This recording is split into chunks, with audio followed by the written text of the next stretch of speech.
You are listening to a Clarkesworld Magazine podcast. I'm your host and narrator, Kate Baker, and welcome to Action at a Distance by An Hao, translated by Andy Dudak. I want to thank you for your ongoing support of the magazine. As I mentioned in previous podcasts, we are due to lose a significant amount of our income due to some changes that Amazon is making. So anything that you can throw our way would be greatly appreciated.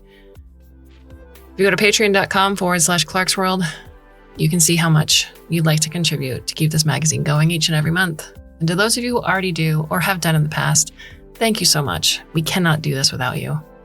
Our author for the story, An Hao, earned a master's degree in animal science, worked in animal husbandry and genetic engineering, and is a practitioner of Xingyi Kuang, one of Chinese internal martial arts. He writes science fiction and ancient Chinese-style fantasy, as well as wuxia. His short story collection, Yes, the Spring Times Needed You Deeply, was published in 2017, and his short story, Yardang Tides, won the 2022 Long Q Award. Our translator, Andy Dudak, is a writer and translator of science fiction. His original stories have appeared in Analog, Apex, Clarkesworld, Daily Science Fiction, Interzone, the magazine of fantasy and science fiction, Rich Horton's Year's Best, and elsewhere. He has translated many stories for Clarkesworld and a novel by Lu Xixin. In his spare time, he likes to binge watch peak television and eat Hui Muslim-style cold sesame noodles. So, my dear listener, I hope you can sit back, relax, and let me tell you a story.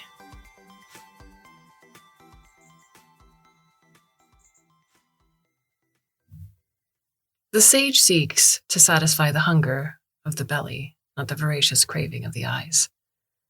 Lao Shu. 1. The spacecraft Mad Hunter 2 will soon be landing on Incognita. An Hao pilots alone. While 50,000 kilometers away, we sit around in the mission lounge, tacitly and with mutual understanding, not speaking to him. Our monitor shows the real-time image feed from the spacecraft, a naked planetoid, no atmosphere. Its geomorphology laid bare to us via the broadcast. This is the second time we've seen the party-colored wrinkles of the surface. They're dazzling and bewildering like the black and white striping of a pufferfish. In the other feed is An Hao's face and profile. He looks thinner than usual. An Hao, I can't help myself. About to land. He turns, complexion pale. His left eye is covered by a reflective silver eye patch. If you feel at all unwell, says group leader Tian, you need to inform Dr. Xu right away. Old Zhu, he likes to call me that with contempt. He looks in my direction. But what can you do for me now, Zhu? I'm at a loss, unable to refute him. Am I wrong? This is like a final declaration, the last words of a dying man, and a final mockery. I advised you against this mission, I say.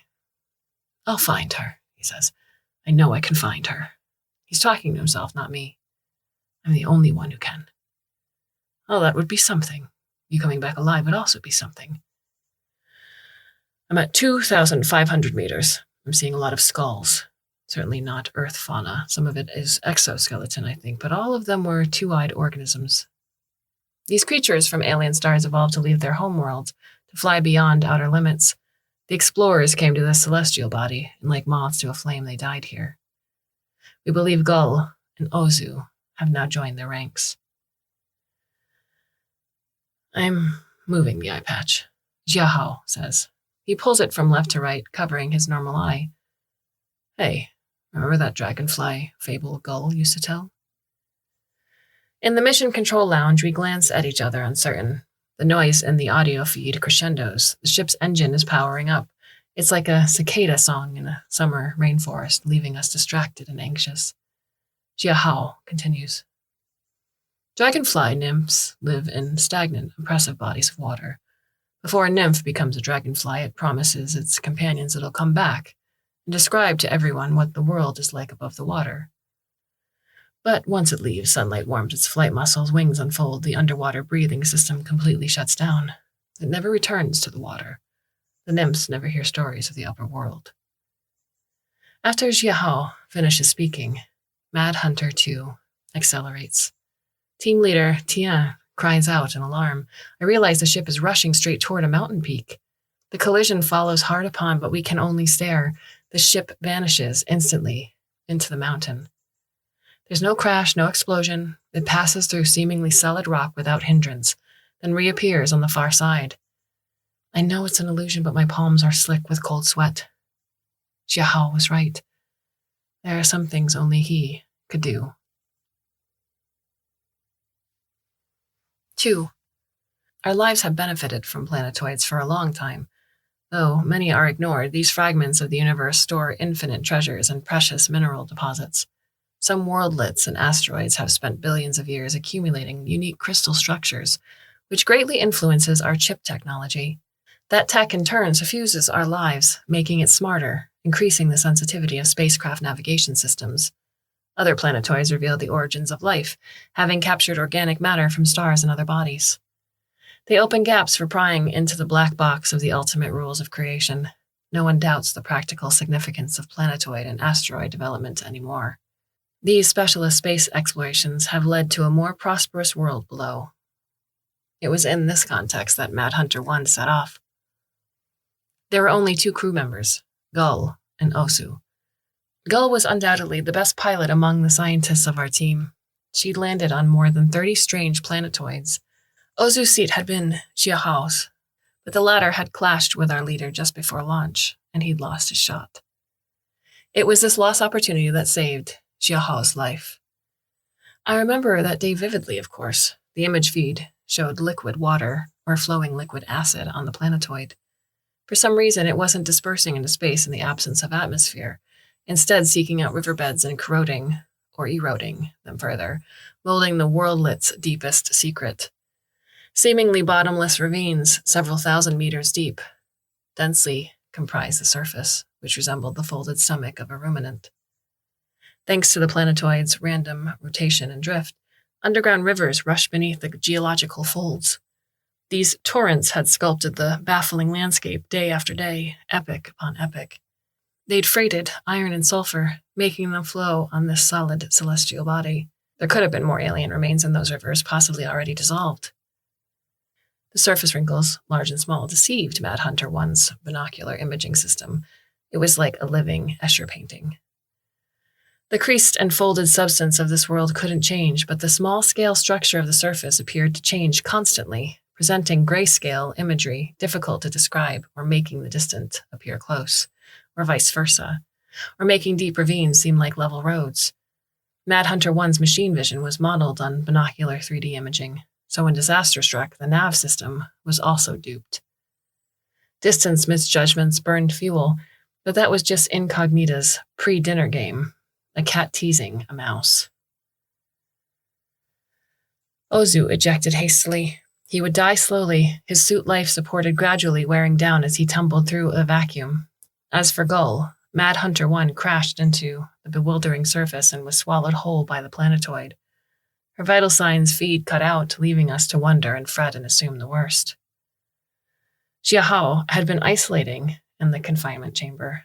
When he heard about the crash, he finally emerged to scold us, unleashing a torrent of abuse. He packed up Gull's things, and for most of the next 6 months, he was gone.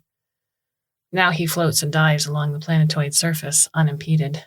The cunning folds shift shape, collapsing and unfurling, tempting him to set foot on vacant space or impale himself on a jagged iron flower. But he doesn't falter. 3. The turning point came 3 months ago when An Hao visited me after his long absence. "What's wrong with La Sheng?" he asked straight away. La Sheng was a mission control specialist who'd been analyzing data sent by Mad Hunter 1. "He's sick." Rather than explaining further, I played video of my patient and I in the small mission ward. La Sheng sat staring, his expression vague. "Are you a dog person or a cat person?" I asked.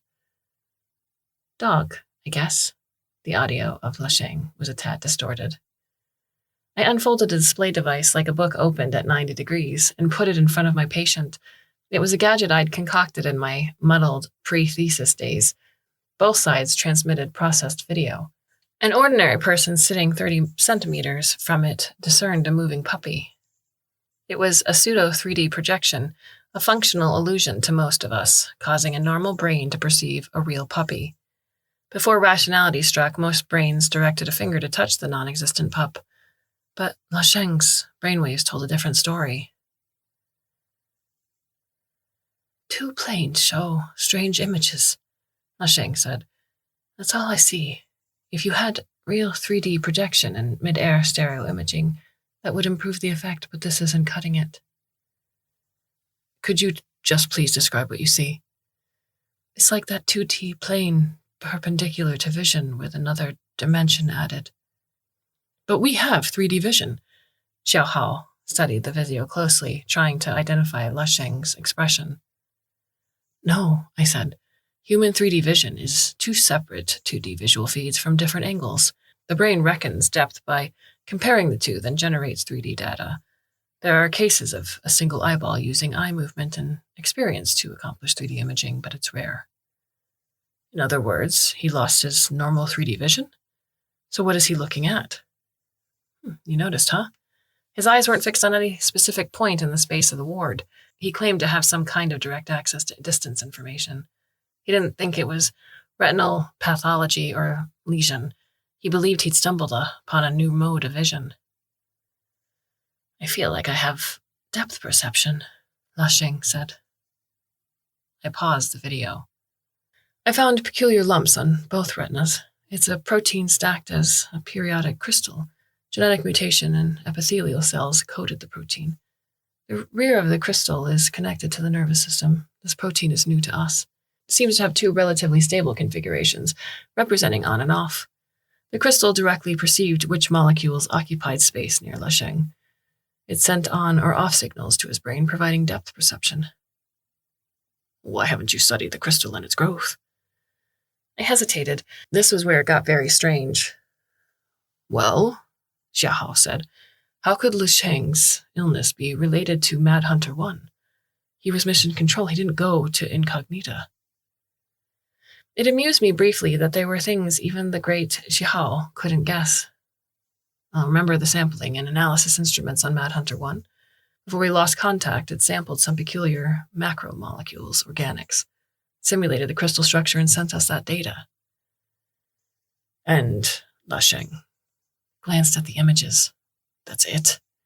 That's it. Just a glance and he passed out. When he came to, the crystals were growing in his eyes. We did cryo-electron microscopy, but for safety reasons, we didn't look at it with the naked eye. Xia Hao sneered. But you had algorithms compare the crystals on Incognita with the ones in La Sheng's eyes. And they're the same, right? I nodded. This left Xia Hao deep in thought. Everyone knew not to bother him when he got like this. He hadn't rejected my fantastical assertion, but he wasn't quick to accept it. He meditated, as if letting 2 storms rage in his mind, the impossible and the plausible. It's absurd, he finally said. Let me tell you how absurd. First, there would have to be a mechanism for conveying the crystal's data representation into a nucleic acid sequence. Then that sequence would have to be inserted retrovirus style for synthesis of new crystal to occur. Put another way, photons emitted by crystal on Incognita ultimately change the configuration of certain molecules in La Sheng's eyes. Hardly plausible. What he saw wasn't even the molecule itself, but a 3D image of it, a phantom. You're telling me a mere glance of this phantom conjured crystal on the retina? Not to mention the new visual circuit formed crystal to cortex? I couldn't deny a word of this. Yeah, you got it. And you extracted La Sheng's crystals, so where is he now? He's gone. 2 weeks after that video was shot, he climbed onto the 3rd ring high-speed crossing. He was hit by a bus. It may be that his depth perception went with the crystals, but it's possible he did it on purpose. Xia Hao gripped my shoulders. Let me look at it, he demanded. Against my better judgment, I acquiesced. I couldn't help myself. Our corporate chain of command was nebulous at best, but as the mission doctor, I didn't technically outrank him. I suppose I might have refused on medical grounds, or I might have taken the matter to team leader Tian. But I didn't. I wanted to see what was possible. Xia Hao was not La Sheng. Later that day, I brought La Sheng's crystals to the cryo-electron microscopy lab.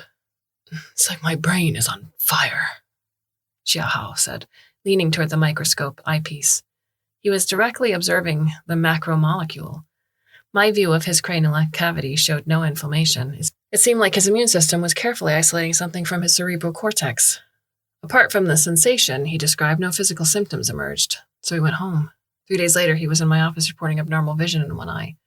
A peek inside with an ophthalmoscope showed me the crystal was forming. "Why only your left eye?" I said. "Only used my left eye on the microscope."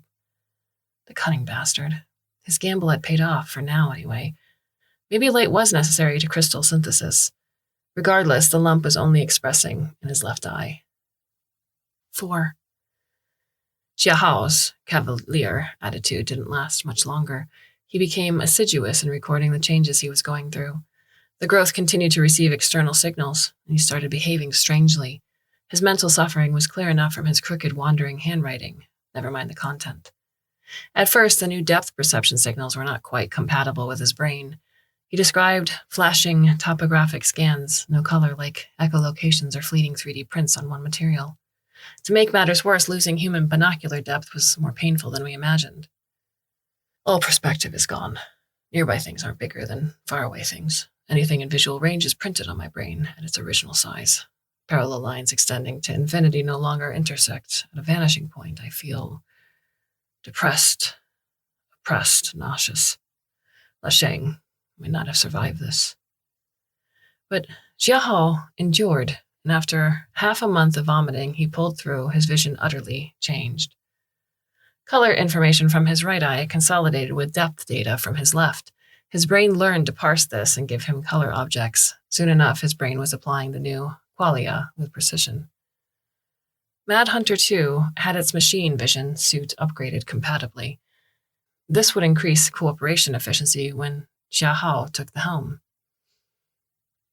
My own work wasn't going so well. There was no way to get at that gene sequence, so it was difficult getting lab-grown neural tissue to express the protein crystals. I could only complain to Xia Hao. "You're learning too fast. Give me some time. I still haven't figured out what's going on with this crystal." "Because you're getting slow, old shoe. I'll be flying Mad Hunter 2 before you've cracked the case." I knew why he was so eager to master his new sense. It was personal, and it was vengeful. He and Gull had been the two most talented among us. They were alpha male and alpha female, and of similar age. None of us really knew each other when the team was established, but we all speculated on what might have happened between our two star players. But the longer we interacted, the more human nature revealed itself. Xia Hao was brilliant, of course, but he couldn't govern his arrogance. He clashed with us often, and his progress with Gull was even more difficult. If she was ever attracted to him, his caustic nature must have ultimately repelled her. Our gossip dwindled as time went on. We gradually got used to conflict until Gull was buried on incognita forever, and the planetoid became the object of Xia Hao's hatred. It would have been more appropriate to set aside ego, to conscientiously be the only crystal volunteer, to dedicate oneself to in-depth visual experiments and contribute to the future of science and tech. But if he insisted on hurling himself at incognita, team leader Tian wasn't going to stop him. All she did was pile duty on top of vengeance. Xia Hao was to assess whether incognita was intelligent. Then Earth would decide whether to deploy weapons. The official countdown had begun. It took another few weeks, or 3 lab-grown cell generations, for my research to catch up with Xia Hao's progress. I finally understood how the crystal worked, but the direction of that understanding was hard to grasp. Xia Hao must have sensed what was going on. He came to me and we concocted an experiment. He would sit and I would show him various substances in a square glass container. We had thought there were 2 protein configurations, that an object occupying space in the visual field triggered the crystal to signal the brain and map the space. But it now appeared we'd been mistaken. One by one, Xia Hao identified the substances I poured in the container, water and alcohol and more, and he identified the empty container. He knew all of this via the optical light path. What the crystal perceived was the phase state of the matter. Looking upon the 3D topographical sandbox of the world, he perceived gases ahead that he might pass through. He sensed liquid he might wade through, solids to safely cling to or annihilating, sterilizing, plasma. He could even detect cunning, hidden sheer strengths. a trap detecting sense, a diviner of quicksands and deadly glacial silts. In a sense, I said. Instead of calling it depth vision, we might call it touch at a distance. Right. And Lasheng didn't know what he had. He squandered it. What a waste. There he was, the human Jiahao I knew so well, not missing a chance to cast aspersions. Or, I said, his brain was rational enough to defend itself from these powerfully dangerous new functions. As his departure time drew near, Jiahao began to complain of side effects from touch at a distance. His spatial awareness became too specific. With material composition radically perceived, abstraction became difficult, especially spatial abstraction. This was when he printed the eye patch. From then on, he rarely used his normal right eye. It became increasingly difficult to communicate with him. To him, a small cube and a large one were two qualitatively different things. It was much more convenient for his brain to process data this way. He could verbally summarize either cube, but that was only because some of his cortex was still functioning normally, and he probably understood little or none of this. He was obsessed with one thing, and he was powerless under its sway. Even team leader Tian's orders were merely incidental to him now. 5. My attention returns to the here and now and to the disposition of Mad Hunter 2. Incognita's surface generates countless unpredictable markings, ephemeral confusions like a frightened octopus rapidly changing mimicry. We bear witness to the indestructible, violent will of Incognita itself. To we ordinary mortals, this is a fierce duel, but to one-eyed Jiahao, it could just be a peaceful landing approach. Material composition should remain unchanged, Jiahao says.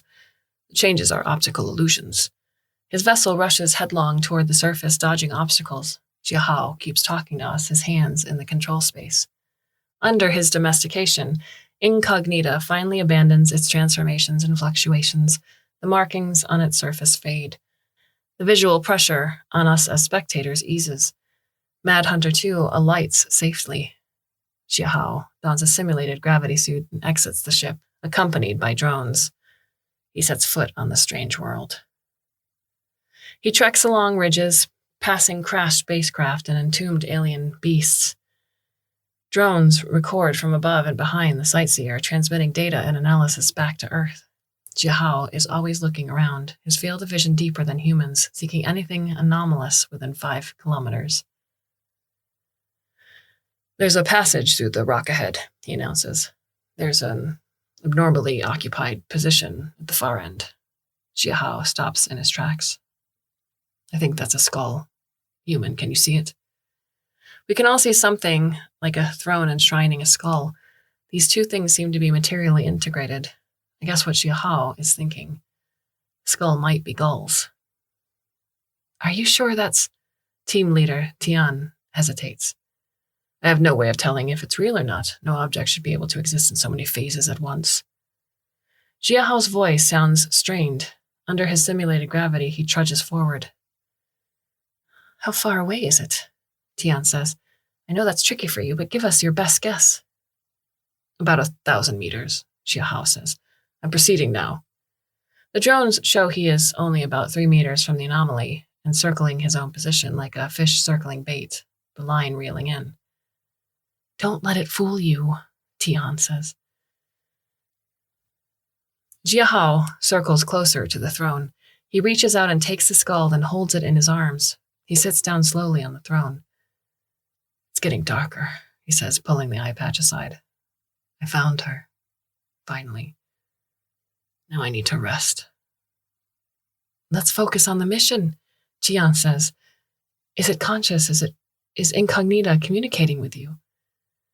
We all know our team leader is merely trying to keep Jiahao awake, but it's obviously a difficult matter for the explorer to judge. Maybe. I can't see anything at the moment. It's bypassing my imaging process, communicating something directly to my brain, something beyond logic.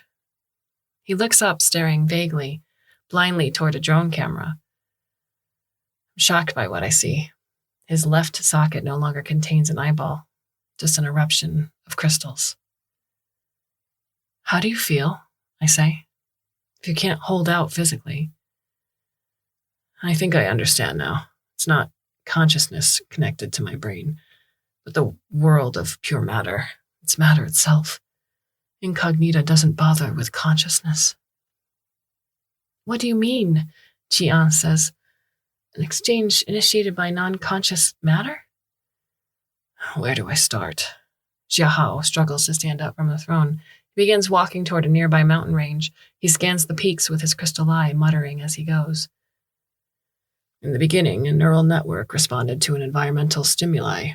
Then it grew, eventually becoming so extensive that it needed to form a core. It wasn't willing to passively receive stimuli. It wanted to move, motivated to make predictions about the world it was perceiving. Thus the brain arose. Now we can see his destination, a deep cave, a tunnel plunging downward. Such an opening might lead to the core of a planetoid this size. Don't go in there, Jian says. Return to Mad Hunter 2, I shout. Xia Hao ignores us, continuing to trudge and conjecture. It predicts, gets feedback, self-corrects. By this mechanism, it becomes clever at shielding itself from the vicissitudes of corporeality. He chuckles. Even takes precautions against the substances that sustain it. Pure glucose, non-material electrical signals. It's like an emperor hiding behind a screen and never reaching beyond. We at Mission Control stand in silent amazement. After all, only by continual retreat can we stop at our place of origin. This is consciousness desperately protecting itself from nothingness.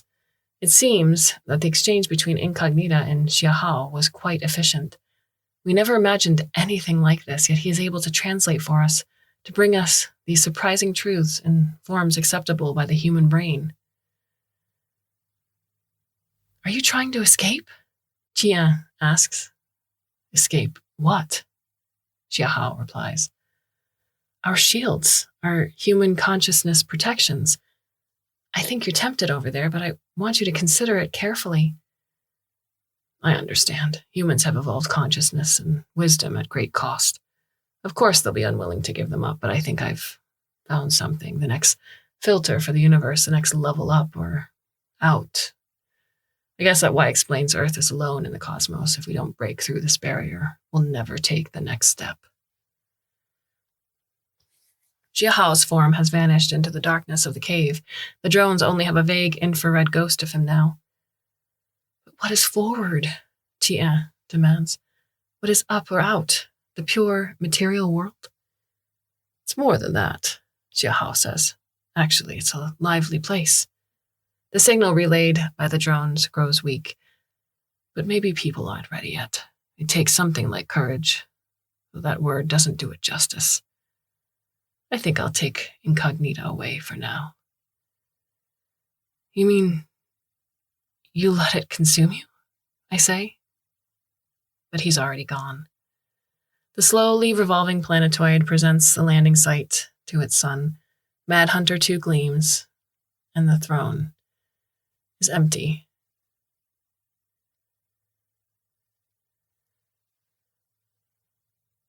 Epilogue. Xia Hao didn't really take Incognita away. We were able to land on it, no longer dazzled or trapped by its defenses, all thanks to Xia Hao. But an exhaustive search never turned up his body or Gull's skull, if it was indeed hers. They were just gone. Ordinarily, with that suit, oxygen and food should have run out. We should have found him dead down there. Sometimes I recall the story of the dragonfly nymphs. When a dragonfly escapes the water, it becomes something new. There's no turning back. So where did Xia Hao fly off to? Maybe he somehow merged with what he called the world of pure matter. We've collected minerals and alien remains from Incognita. There are endless secrets to discover. The throne has become a famous landmark on the planetoid, but none of us can communicate with it like Xia Hao. We have sealed crystal samples, and it's forbidden to study their fine structures, but they occupy a prominent nexus of our lab complex. All of us walk by them every day, coming and going, learning and exploring. The samples sit unmoving in their vault. Sometimes it's like they're mocking us in Xia Hao's tone. So, you nymphs think you want to know what's bustling above the water. If you truly want to know, it's actually quite simple. The ultimate chance to leave is here, waiting. All you have to do is give it a chance. All you have to do is give it a glance.